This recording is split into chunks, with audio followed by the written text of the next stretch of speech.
Well, Pamela, Bill, Ann, thank you very much. I have about 5 pages of notes here that I'm going to try to splice together, so some of this conversation may be a little bit jerky. The first thing I want to say is Chattanooga came along just in time because it helped to eliminate much of what I was going to say in my opening comments. And I will say to you, Chattanooga, this. I think you've demonstrated the ability to deal with collective inclusion as opposed to serial inclusion. I mean, it's always nice to hand over the keys to the city when it has run off the rail. And they say, well, now you can have it. We squeezed everything that we could out of it, and now it belongs to you.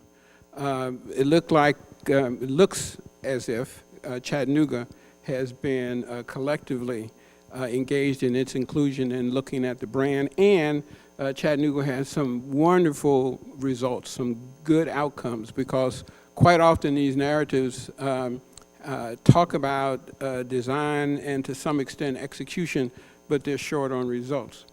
One of the things I want to say to Ann about Rust Belt chic, leaning on the conversations that have gone on before, I would say that is the future of beyond branding for Tacoma the concept of a mid-sized city chic along the Cascade Corridor.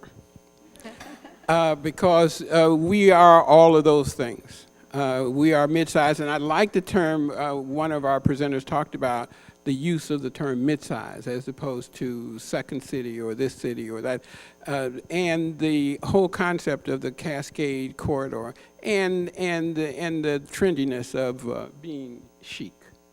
So I think all of those apply to us. Just a couple of comments about some of the conversations that I've heard during the previous dialogues, and each of the dialogues informs us for the next dialogue. And that's about the composition of this room. Someone said, look at how we're all connected. Well, it's one thing to be wide, it's another thing to be deep. And we have a broad connection, but we don't have a deep connection. When I look at a couple of people in this room, Dennis Flanagan, is Dennis still here? Dennis Flanagan, David Graybill. David, raise your hand for a second, would you? Dennis and Dave did something 26 years ago that showed how you can go deep into a community, and that was the development of the Safe Streets campaign.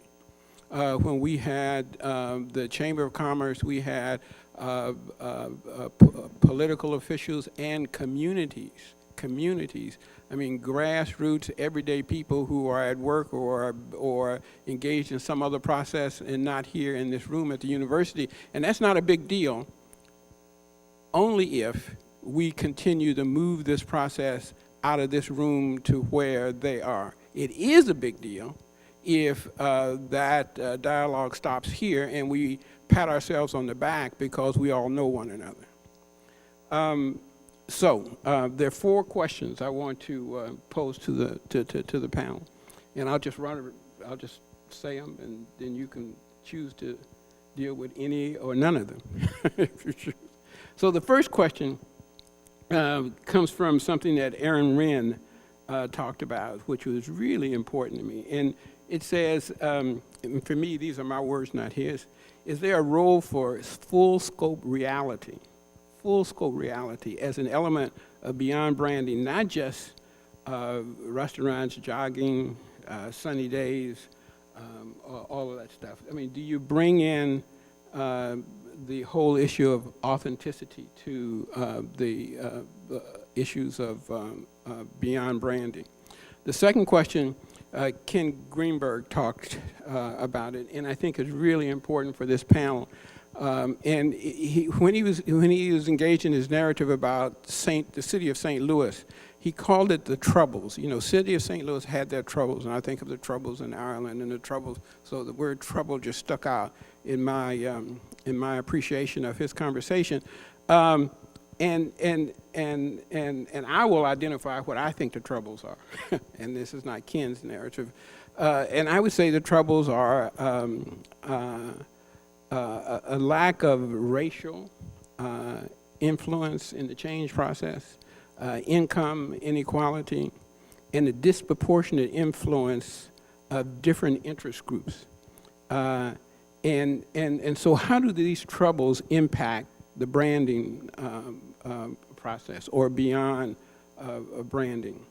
The next question is the concept of disruptive events in branding. Katrina was a disruptive event. And you know the wide and deep elements of the city of New Orleans, were overcome by Katrina. Disruptive events, the winning of the Super Bowl by the Seattle Seahawks. There, I said it. The name Seattle. I said it. The disruptive event, and the disruptive event of was not winning the Super Bowl, but the concept of the 12th man.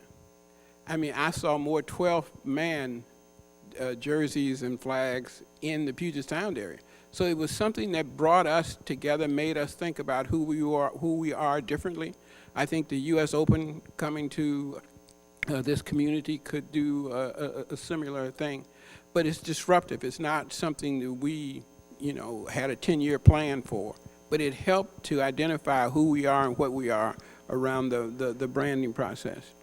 And last, much of the conversations regarding beyond branding are design heavy and execution accidental and not very focused on results. So those are my questions to you, and have at it. Well, I would like to just address the first question about authenticity and reality. And I think it's interesting when you just first throw out some ideas about the culture here in the Cascadia and talking about that mountain range. In Chattanooga, in our area, we have more or less denied our Appalachian history. And whereas North Carolina, Asheville, Knoxville, our other areas have, that's been something that our community has not come to grips with because of the stereotypes that were associated and the poverty and so forth. But it's very much part of the story. So I think it's important to get back to that, and I think it'll be an issue for Chattanooga. I think the last video I played, the Chrysler commercial, more than anything I'd seen in, well, I guess ever in Detroit, dealing with the full scope reality. I mentioned how in the 70s and 80s, when the city and various business leaders made attempts to brand Detroit, and they were laughed at.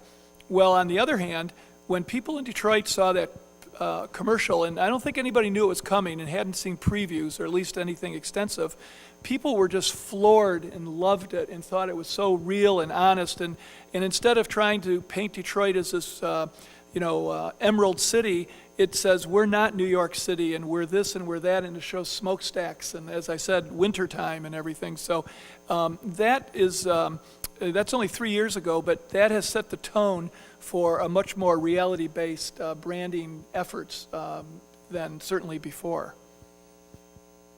There was a parody video, kind of like the Portlandia one, that was done by some people in Cleveland, showing all these it was taking off on a tourist video that showed all these great things about Cleveland. It was sort of showing us the other side. And at the end of the video, the tagline was, "At least we're not Detroit."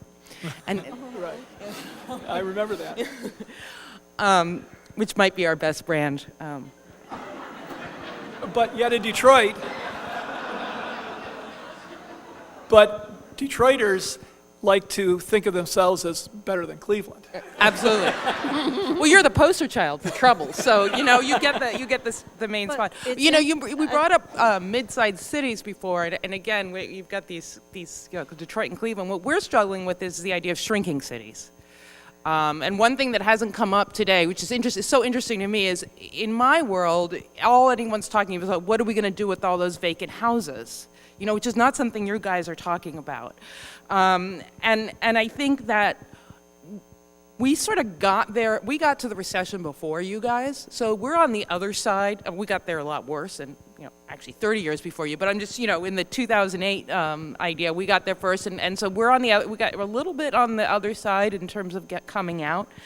And I think that the lesson that I've learned, what I see that's the energy that's changed in Cleveland is that this is a moment where people want to support anything that's happening because we can't let it fail again. And so anybody who's trying something, people are rallying around. And that's what I'm seeing happening. And so these smaller grassroots efforts can really get a boost up because everyone recognizes there's, the only option is to go through yet another downturn and failure. So we might we're in it together, let's boost each other up. And so this is seen in things like a friend of mine who happens to be a developer, not a big developer, real small time. Suddenly all the banks just opened up their books to him. They were like, yes, we will back this. Like there's just this risk-taking feel right now, which I think relates to what you're talking about with troubles. All we've had are troubles. And now there's a moment where we're like, well, we got to try something and let's just, it's that sense that people are going to give you, a helping hand and help you get to the next place because that's where we're at. The comments about those 4 questions? Well, I would say, and really didn't have the troubles, and like I said, the monies have been there. We've been really good about our grants and funds, and especially a lot of our transportation dollars being converted into projects that have been helpful. But we're now dealing with a lot of crime issues. We also have the affordable housing issues. A big part of our community is spending way too much of their income on housing. So we're talking to developers about some inclusionary housing and how do we start to bring that diversity to the housing types to create the 600 square foot unit as well as the 2,000 and 3,000 square foot condos. And then our mayor has more or less had to really say that, we're going to focus on education and our public safety. And so we've kind of had to, in a way, put the brakes on things to take care of some troubles and problems first. And so the reason why I tried to lay the 4 questions out and people can gravitate to what they feel they want to address is that in this community, I don't think that we have really come to grips with the troubles. I mean, we're doing well here, but we haven't come to grips with the issues of income inequality. We haven't come to grips with issues around housing. And beyond branding, obviously, is not a video. I mean, it's what we say to one another. It's how we feel about one another. It's how we include one another in the process. And that's why when we have the 12th man and people are honking their horns, they're not honking their horns so much at the Seahawks or something up in Seattle. They're honking their horns at each other. There's a communication process. There's a connection. There's a connectivity. And it only occurs, I believe, authentically when we address the rest of these issues.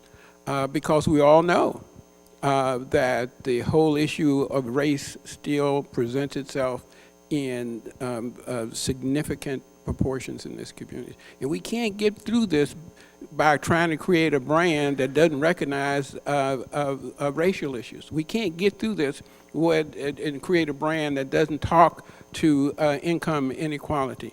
When Dave Grable and Dennis Flanagan, along with hundreds of thousands of other people in this community, but they just happen to be in the room, start talking about the Safe Streets campaign. Ken said, what was this before the university came here? Well, this was a hooker stroll and a drug exchange area. It is not that because of the work that they did. And they recognized that. They faced those troubles straight up and said, this is what we have to do to change this community. So in doing what we do in terms of branding, let's be authentic about who we are. And let's not think about some how do we impress Seattle, or how do we impress New York? It's how do we impress each other. Anything you want to say before we turn it to the audience? The old and the new. Ali talked about being new. Some of us have been here for a very long time. I've been here since '67, and many of you in this room longer than that. And we carry a lot of baggage with us, an awful lot of baggage. And I think that baggage can be put to good use as a foundation for stabilization and for the new people who come in with innovation and new ideas and new approaches that don't see those things. When we lock arms together, we won't make mistakes that we made in the past, and we won't be bound by the past that blinds us to where we want to go in the future. So let's turn it over to the audience. And I'm going to do a little something. No, thank you very much. That's two of you I like. I'm going to do something. I'm going to help our microphone people recognize the people in the room who have their hands up, so we can move this a little quicker, because we got to move through this in the next 20 minutes or so. So, questions from the audience? Claire Petrich, the beautiful lady with the...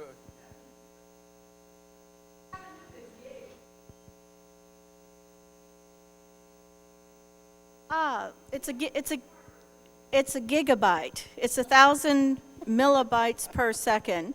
In the residential homes, we may have 100 millibytes per second, and that is fast internet. We can download a movie in a matter of seconds. Needless to say, I cut my cable, and I no longer have to have DirecTV. I'm very happy. So that's the gigabyte, is that fiber network and a smart grid, the infrastructure investment that we've made. So if you have a question, get your hands up so we can start moving people toward where you are. Mr. Flanagan, and whoever's next, get your hand up so we can move the next person to you. Thank you. A question for Detroit, I guess. At the same time, you talk about the potential that the last 3 years, let's take that commercial as. New Yorker just ran an article about right outside of Detroit, something called the Oakland area, and a guy who supposedly has managed to steal everything that Detroit has and make billions and millions of opportunities come to life. Could you talk about the struggles or what that's really all about? That is a great question. Detroit is, the city of Detroit is one of the, it probably is the poorest big city in the nation. It's surrounded by some of the most prosperous suburbs in the nation, including in the three-county area. Oakland County, until the recession, was almost always ranked in any statistical manner in the top 4 counties as far as wealth. And essentially the mayor of Oakland County, who was profiled in the New Yorker about 3 weeks ago, his name is Brooks Patterson. He's been in public life, not in this office. He's been in this office for 21 years, and he has incessantly criticized Detroit and denigrated Detroiters in ways that just barely come up to the line of what is acceptable discourse in America these days as far as race goes. So he is considered public enemy number 1 by Detroiters and by much of Metro Detroit. But he also symbolizes a huge struggle that also has a very real aspect of branding to it, that the city itself is 85% African American. The suburbs are 85% white, or at least non-African American. And so I don't think I have to do too much explaining that you understand the dynamic there is very contentious and dramatic and unfortunate at times, and it has been for quite some time. So that's part of the reality of Metro Detroit these days. And then also inside Detroit, African Americans have all the political power, except Detroiters just elected a white mayor in November. So that makes the situation even more complicated. But in general, Detroiters have all the political power in the city itself, but whites have all the economic power. So it's a very complicated dynamic that it doesn't always play out for the advancement of the whole region.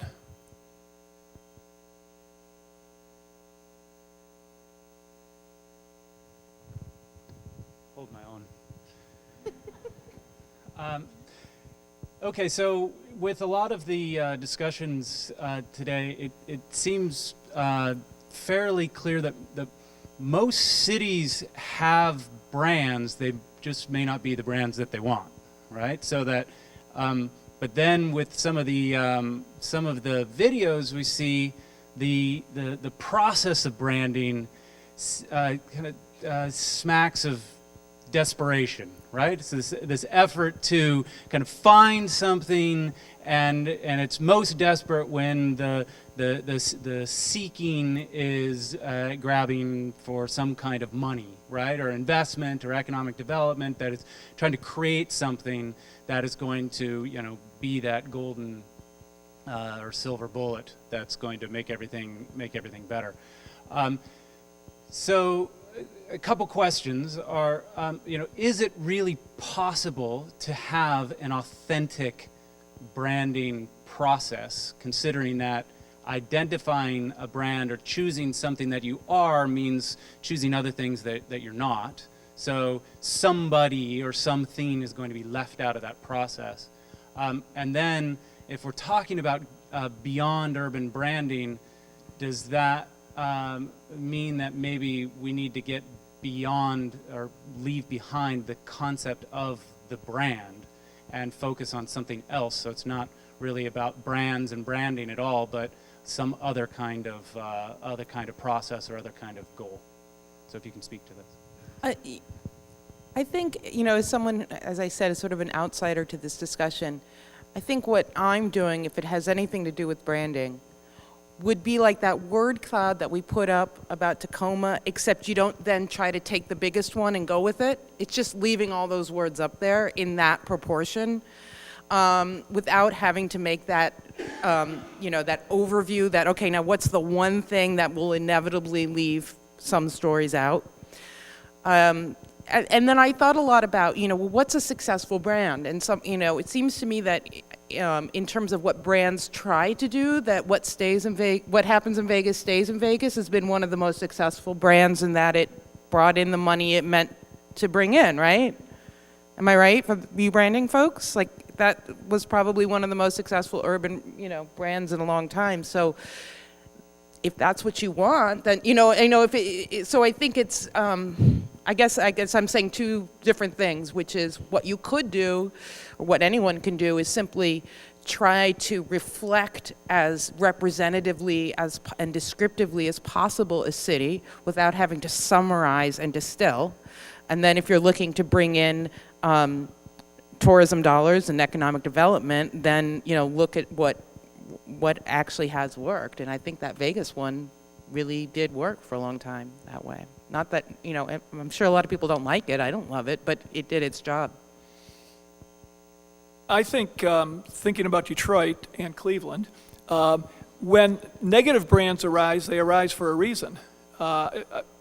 No one objectively can argue that Detroit wasn't troubled and Cleveland and many cities in America actually weren't troubled over the last 50 years.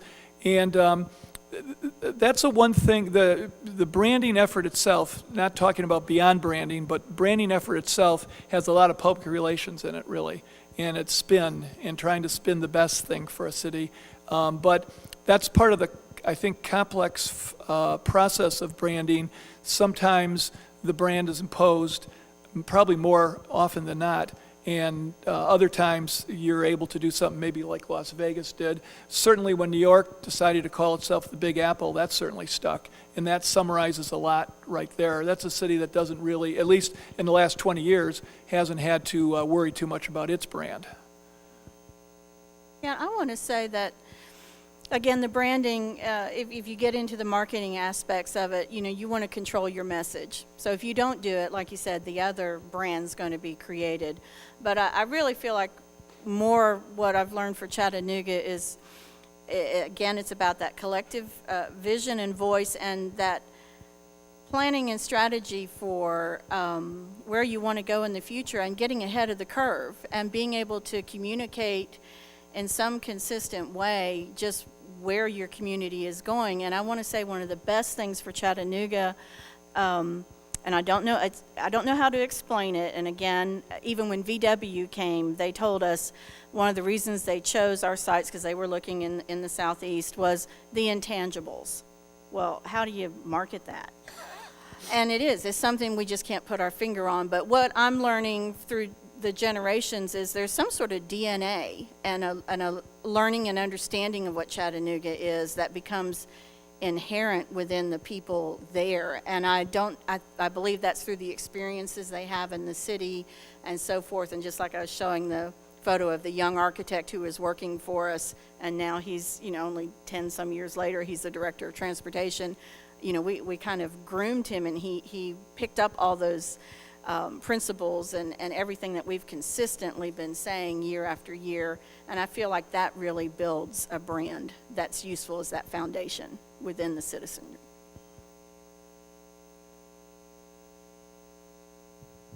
Yes, I'm intrigued by the design center in Chattanooga, how it bridges election cycles and maybe economic cycles and creates that guidance. What was the tipping point that created that?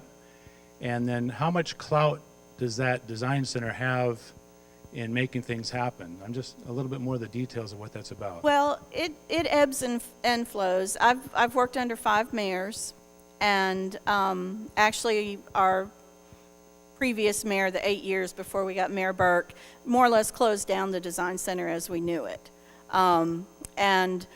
The tasks and roles were picked up in different ways, and there's always opportunities to reimagine and reinvent something that's working for you. And so it still happens, and the design center still happens, but it just wasn't under the same proper name and place.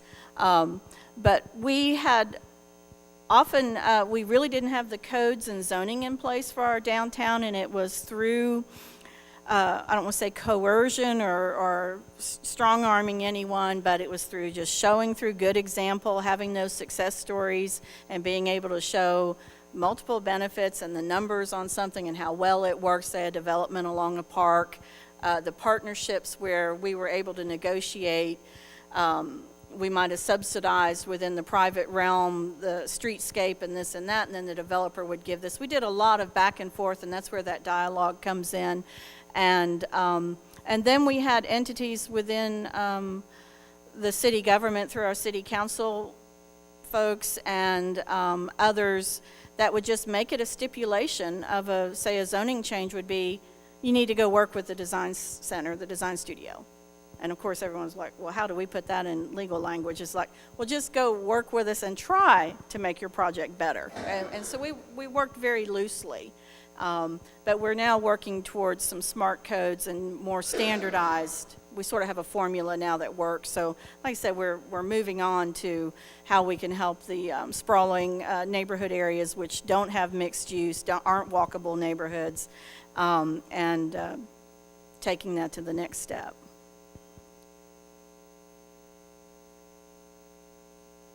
But I highly recommend, especially with a university and an urban studies program like you have, the ability to bring together those professionals along with your engineers and public works, and having that relationship can be really good in trying to get results and implement. It's been a wonderful relationship and has worked well, and it works in many cities, have them set up.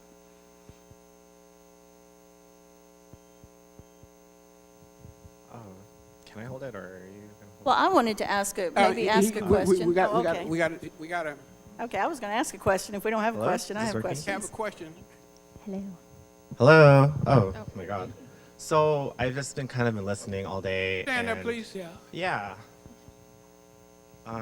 Is it okay if I hold on to the mic?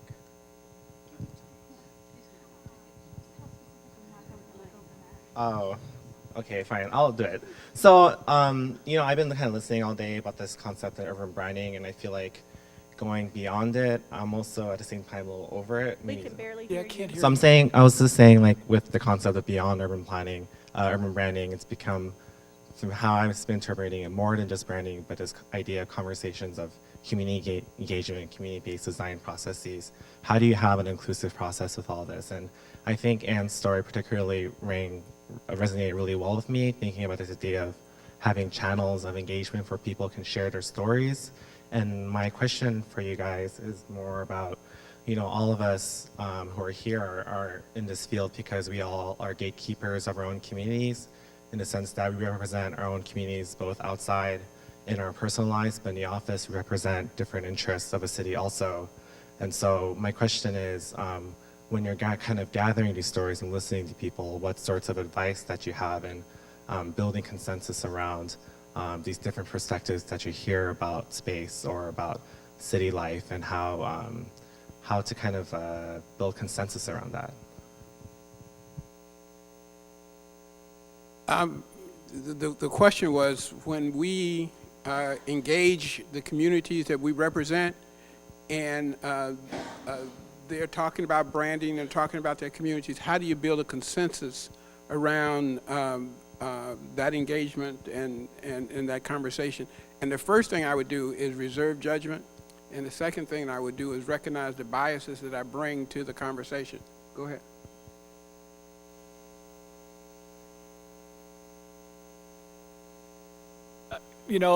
I'm not a branding expert, so I just don't have advice on. I know it's been repeated here today. The more inclusive you can be, the better.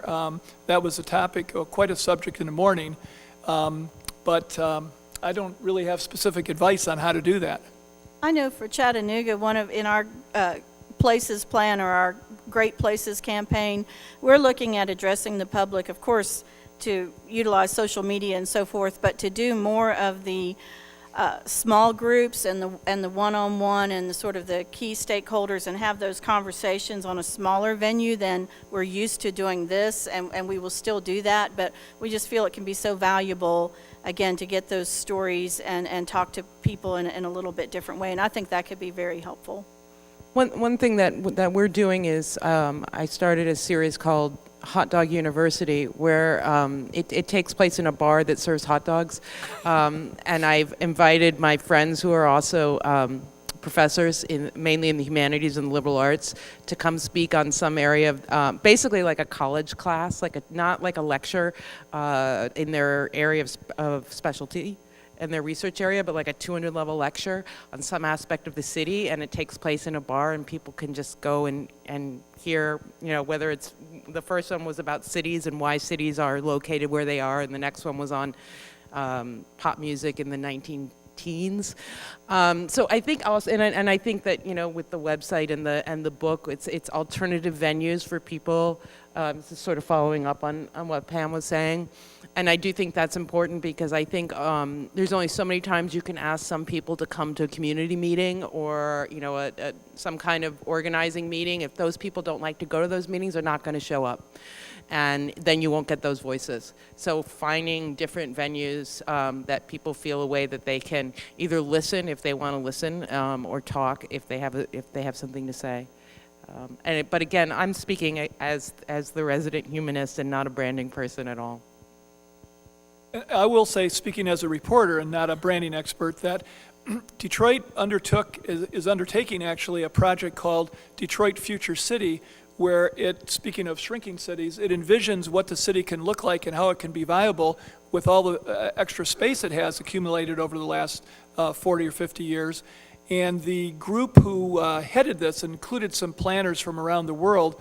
They went out and had 30,000 conversations with 30,000 people in various venues that they went out. They both advertised meetings, but they made a point of going out and talking to people, so that when the plan was rolled out, and it was very controversial because it does have a certain element of eminent domain where some people who are the last remaining couple of homes on a block might have to be moved, but they were at least able to say, well, we've talked with lots of people, of a pretty high percentage for a project like that in the city. So speaking of being inclusive, I think they did a pretty good job.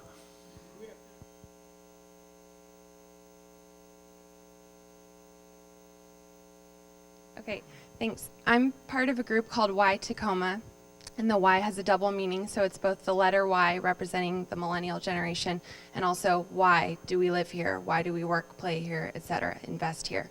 And it was started by a millennial who felt that there wasn't enough space for young people to dialogue about why they wanted to be here now or why they wanted to be here in the future and invest and live and maybe buy a home here long term, that kind of thing.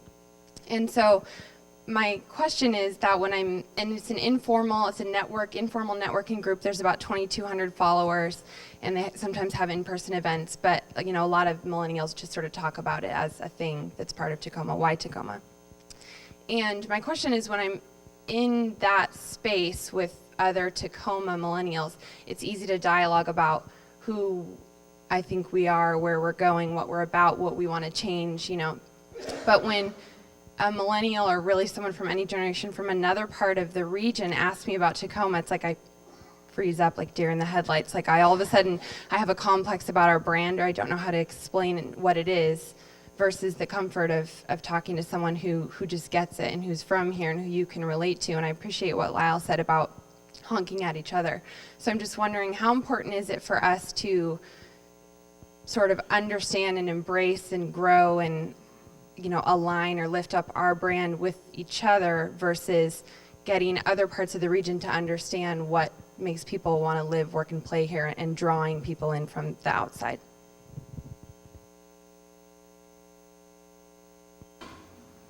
Well, I'll say one thing is just, I know what you're talking about is sort of that conciseness. We call it your elevator speech. I mean, if you just have a few seconds to tell someone, convince them, why you feel passionate about something. And we're working towards that at both the Regional Planning Agency and then for the city itself. But I think about that last video that Bill showed for Detroit, and we all saw it, during the Super Bowl. But, just one thing comes away from that for me, and that's just one word, and that's like strength. Those are people that have the strength to overcome what they have. So I think part of what we're talking about is, as you say, how do you get it down to something that you can just verbalize just like that? And that can be another aspect of branding. I think that's important. Why can't you just tell them about why Tacoma? I mean, they say, why is Tacoma so great? It's like, well, there's a group of 2,000 millennials who talk about the city and why we're invested in it. That, to me, would be a great answer to a question.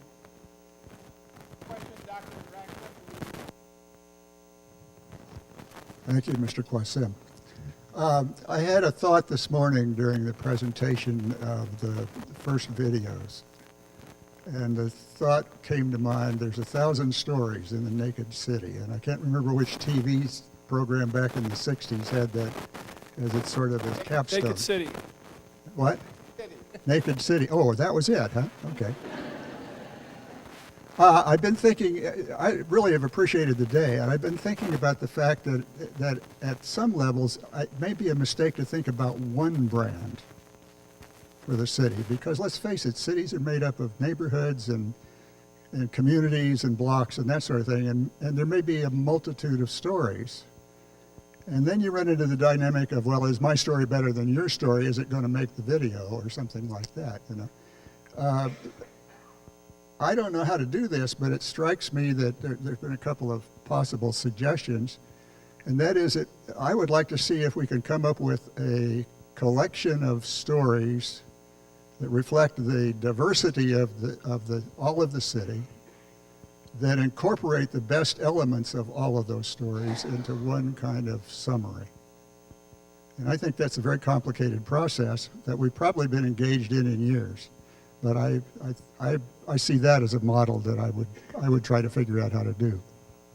It's great, but it's not above the intellectual capabilities of the people in this room.